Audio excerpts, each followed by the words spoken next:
दुनिया का इकलौता मंदिर जहां भगवान के न हाथ हैं और न पैर। लेकिन क्या ये मूर्तियां सच में अधूरी हैं या फिर 21 दिनों तक बंद कमरे के पीछे छिपा है एक ऐसा भयानक सच जिसे एक रानी की गलती ने हमेशा के लिए अधूरा छोड़ दिया। जानिए जगन्नाथ जी के इस अधूरे रूप का पूरा सच सिर्फ 2 मिनट में। पुरी का विशाल मंदिर रात के 12 बजे एक अजीब से सन्नाटे में डूबा हुआ था। शहर की हर एक बत्ती बुझा दी गई थी। चारों तरफ ऐसा घना अंधेरा था कि इंसान को अपनी खुद की हथेली भी दिखाई न दे। मंदिर के चारों दरवाजों पर सीआरपीएफ और सशस्त्र पुलिस का कड़ा पहरा था। पूरे ओडिशा की ग्रिड से बिजली काट दी गई थी। यह कोई साधारण रात नहीं थी, यह नवक्लेवर की रात थी। वह रात जो 19 साल में सिर्फ एक बार आती है, जब भगवान जगन्नाथ, बलभद्र और माता सुभद्रा अपनी पुरानी काष्ठ देह को छोड़कर नई मूर्तियों में प्रवेश करते हैं। मंदिर के सबसे बुजुर्ग मुख्य पुजारी पंडित जनार्दन के हाथ कांप रहे थे। उनके चेहरे पर पसीने की बूंदें चमक रही थीं। उनके सामने सिल्क के 2 काले कपड़े रखे थे। एक कपड़ा उनकी आंखों पर कसकर बांधा जाना था और दूसरा कपड़ा उनके हाथों पर दस्ताने की तरह लपेटा जाना था। नियम अत्यंत कठोर और भयानक था। अगर पुजारी ने आंखों की पट्टी जरा सी भी खिसका कर देख लिया या बिना दस्ताने के उस दिव्य वस्तु को छू लिया, तो मान्यता के अनुसार उसकी आंखें तुरंत फूट जाएंगी, फेफड़े फट जाएंगे और उसी क्षण उसकी मृत्यु हो जाएगी। जनार्दन जी ने एक गहरी सांस ली। उनके साथ 3 और वरिष्ठ सेवक खड़े थे। चारों के चेहरे पर भक्ति से ज्यादा एक अज्ञात डर का साया था। जनार्दन जी के दिमाग में अपने दादाजी की कही वह बात गूंज रही थी, बेटा, जब तुम पुरानी मूर्ति के सीने में हाथ डालोगे तो तुम्हें वो चीज महसूस होगी जो इस ब्रह्मांड की नहीं है। वो धड़केगी, वो गर्म होगी, वो तुम्हें पिघला देने वाली ऊर्जा देगी। लेकिन भूलकर भी देखने की कोशिश मत करना।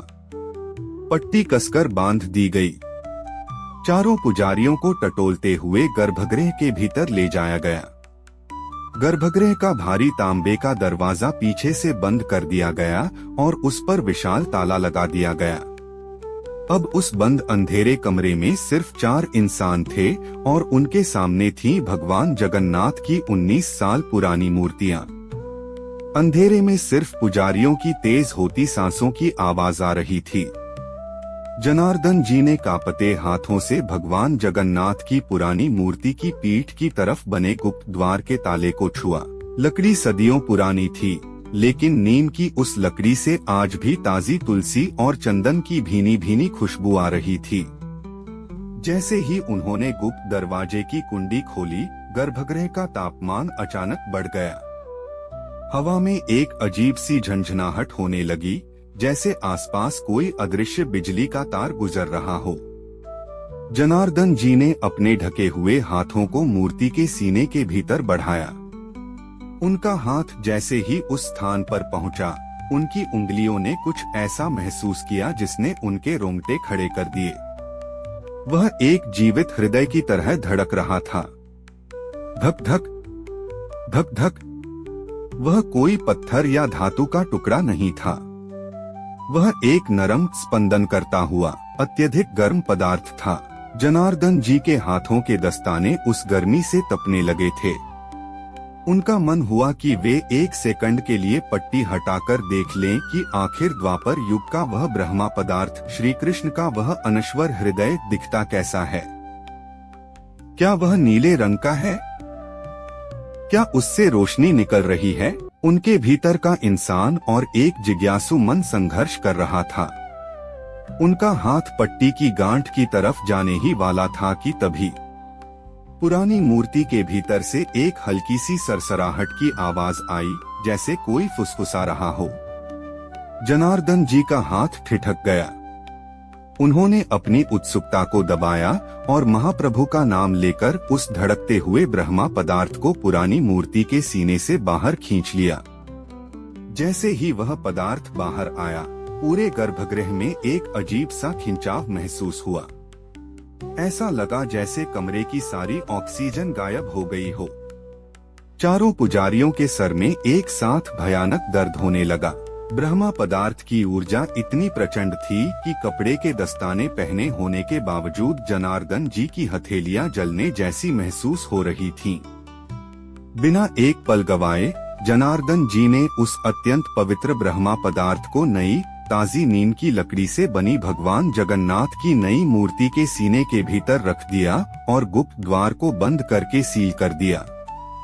काम पूरा होते ही बाहर का ताला खोला गया। आंखों से पट्टी हटाई गई। सुबह की पहली किरण मंदिर के शिखरों पर पड़ रही थी। जनार्दन जी बाहर आए, लेकिन उनके चेहरे का रंग उड़ा हुआ था। वे किसी से एक शब्द भी नहीं बोले। कहते हैं कि उस रात के बाद पंडित जनार्दन फिर कभी पहले जैसे नहीं रहे। जब उनके बेटे ने अकेले में उनसे पूछा, पिताजी आपने क्या महसूस किया? वह क्या था? जनार्दन जी ने कांपती आवाज में सिर्फ इतना कहा, बेटा वो कोई निर्जीव वस्तु नहीं है, वो इस सृष्टि का केंद्र है। अगर इंसान की आंखें उसे देख लें, तो उसकी दृष्टि उस प्रकाश को बर्दाश्त नहीं कर पाएगी। श्री कृष्ण आज भी पुरी में सांस लेते हैं, उनका दिल आज भी धड़कता है। और इस तरह सदियों से चला आ रहा यह रहस्य आज भी पुरी के गर्भगृह में बंद है, एक ऐसा सच जिसे विज्ञान समझ नहीं सकता और आस्था कभी नकार नहीं सकती। बात हजारों साल पुरानी है। मालवा के सम्राट इंद्रद्युम्न के पास धन, वैभव और सेना की कोई कमी नहीं थी, लेकिन उनके भीतर एक ही तड़प थी, भगवान विष्णु के साक्षात दर्शन करना। एक रात सम्राट के स्वप्न में भगवान आए और बोले, हे राजन, मैं पूरब के समुद्र तट पर नीलांचल पर्वत की गुफाओं में नील माधव के रूप में एक आदिवासी राजा द्वारा पूजा जा रहा हूँ। जाओ और मुझे वहाँ से लेकर आओ। सुबह होते ही राजा का अहंकार जाग उठा। उन्होंने सोचा, एक साधारण आदिवासी राजा भगवान को छिपाकर बैठा है। मैं मालवा का सम्राट हूँ, मैं उनके लिए सोने और रत्नों का ऐसा भव्य मंदिर बनाऊंगा जो दुनिया ने कभी न देखा हो। राजा ने अपने सबसे चतुर पुरोहित विद्याप्ति को पूर्व दिशा में रवाना किया। महीनों भटकने के बाद विद्याप्ति ओडिशा के घने जंगलों में पहुँचे, जहाँ शबर आदिवासी कबीले का राज था। कबीले का मुखिया था विश्वावसु। विश्वावसु कोई साधारण मनुष्य नहीं थे। वे रोज तड़के अपनी आंखों पर पट्टी बांधकर एक गुप्त गुफा में जाते थे, जहाँ वे भगवान नील माधव की पूजा करते थे। विद्याप्ति ने विश्वावसु की बेटी ललिता से विवाह कर लिया और कबीले का हिस्सा बन गए। एक दिन विद्याप्ति ने ललिता से रोते हुए कहा, ललिता, अगर मैंने नील माधव के दर्शन नहीं किए तो मेरे राजा मेरा सिर कलम कर देंगे। पिता से बहुत मिन्नतें करने के बाद ललिता ने विश्वावसु को राजी कर लिया, लेकिन विश्वावसु ने शर्त रखी, विद्याप्ति की आंखों पर पट्टी बांधकर ले जाया जाएगा। विद्याप्ति चतुर थे। उन्होंने अपनी जेब में सरसों के बीज भर लिए और गुप्त रास्ते पर थोड़े थोड़े बीज गिराते चले गए। गुफा में जब पट्टी खुली तो विद्याप्ति ने नीलमणि की तरह चमकते हुए नील माधव के दर्शन किए। वे स्तब्ध रह गए। बारिश का मौसम आया। विद्याप्ति द्वारा गिराए गए सरसों के बीज अंकुरित होकर पीले फूलों का रास्ता बन गए। विद्याप्ति चुपचाप मालवा लौट गए और राजा इंद्रद्युम्न को रास्ता बता दिया। राजा इंद्रद्युम्न अपनी विशाल सेना, हाथियों के काफिले और ढोलनगाड़ों के साथ नीलांचल पर्वत की ओर बढ़े। उनके मन में गर्व था कि वे भगवान को अपने साथ उज्जैन ले जाएंगे। जब विश्वावसु को इस छल का पता चला तो वे फूट फूट कर रोने लगे। राजा इंद्रद्युम्न गर्व से उस गुप्त गुफा के भीतर घुसे, लेकिन अंदर कदम रखते ही उनके हाथ से सोने की थाली छूटकर गिर पड़ी। गुफा पूरी तरह खाली थी। नील माधव वहां से गायब हो चुके थे। राजा ने विश्वावसु को पकड़ लिया और चिल्लाए, तुमने मेरे भगवान को कहाँ छिपाया है? विश्वावसु ने हाथ जोड़कर कहा, राजन, भगवान किसी की बपौती नहीं है। वे छल और अहंकार से नहीं, केवल भाव से मिलते हैं। आपने छल किया, इसलिए वे अंतर्ध्यान हो गए। राजा इंद्रद्युम्न का अहंकार एक क्षण में चूर चूर हो गया। उन्हें अपनी भूल का एहसास हुआ। वे पश्चाताप में वहीं समुद्र किनारे बालू पर बैठ गए और अन्नजल त्याग दिया। वे चिल्ला चिल्ला कर रोने लगे, हे प्रभु, मुझे क्षमा कर दो, वरना मैं यहीं अपने प्राण त्याग दूंगा। 7 दिनों तक राजा भूखे प्यासे पड़े रहे। 8वें दिन समुद्र की तूफानी लहरों के बीच से एक गूंजती हुई आकाशवाणी हुई, इंद्रद्युम्न, दुखी मत हो। नील माधव का वह रूप अब समाप्त हो चुका है। अब मैं तुम्हारे पास एक अलग रूप में आऊंगा। समुद्र में देखो, राजा ने आंखें खोली। समुद्र की उठती लहरों के बीच एक विशाल सुगंधित नीम की लकड़ी का तना दारुब्रह्म तैरता हुआ किनारे की ओर आ रहा था। उस लकड़ी पर शंख, चक्र और गदा के प्राकृतिक निशान बने हुए थे। राजा के शक्तिशाली सैनिकों और हाथियों ने उस लकड़ी को उठाने की कोशिश की, लेकिन वह टस से मस नहीं हुई। राजा समझ गए। उन्होंने रोते हुए शबर राजा विश्वावसु को बुलाया। जब राजा इंद्रद्युम्न, पश्चाताप, विद्याप्ति, ज्ञान और विश्वावसु, सच्ची भक्ति, तीनों ने मिलकर उस लकड़ी को छुआ, तो वह लकड़ी रुई की तरह हल्की हो गई और उसे आसानी से उठा लिया गया। अब समस्या यह आई कि इस दिव्य काष्ठ से मूर्तियां कौन बनाएगा? जितने भी मूर्तिकार छेनी लेकर आगे आए, उनकी छेनी लकड़ी से टकराते ही टूटकर चूर-चूर हो जाती थी। तभी दरबार में एक अत्यंत वृद्ध, रहस्यमयी मूर्तिकार आया। वह कोई और नहीं, स्वयं देवशिल्पी विश्वकर्मा थे। वृद्ध ने राजा से कहा, मैं मूर्तियां बनाऊंगा, लेकिन मेरी एक शर्त है। मैं 21 दिनों तक मंदिर के बंद कमरे में अकेला काम करूंगा। इन 21 दिनों तक न तो कोई दरवाजा खोलेगा और न ही कोई अंदर झांकने की कोशिश करेगा।